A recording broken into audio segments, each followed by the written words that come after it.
I mean, I'm not sure I ever set out to have a career. I was just, you know, an ADD kid, easily bored. It was like, okay, how do I get through the rest of my life without being bored to tears?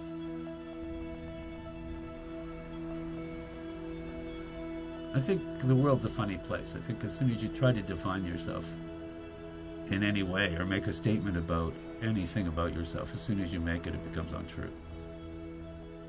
I'm not sure I am a curator in the way that most people define it. So.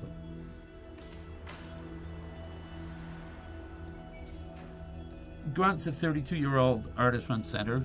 It's been in the same neighborhood for all that time, and it started with like 7 or 8 of us, but I mean, you can't show the same 7 or 8 people. And then as other people came along, they would say, oh, can I do a show here? Can I do a show? And so, you know, it just kept going and going and going.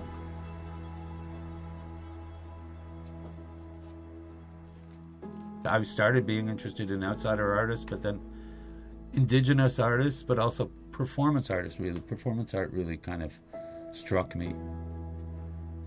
A good example is, you know, Lawrence Paul Yaquelipton is known as a painter. So we took him to Britain to shoot up the Indian Act as a performance. I mean, I really look for artists that are really unapologetic about what they're doing. There's a certain in-your-face thing that I like. I think it's really important that those artists get voice. People say, oh, what artists have you kind of championed? But I don't think that's the point. The point is more or less, great artists don't come out on their own. They come out of communities of interest.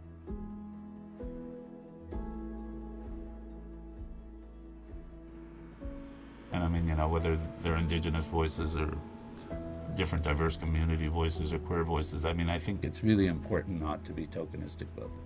You know, that this is an artist and this is their work and that's what's important, not that they're indigenous or they're queer or they're...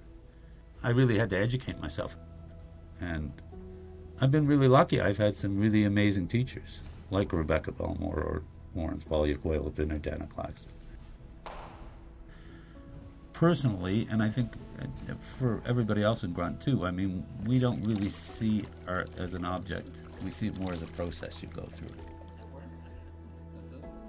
I always think that, you know, collectors rush to collect paintings, but in many ways, by the time that they've come into it, it's really, the art's already over.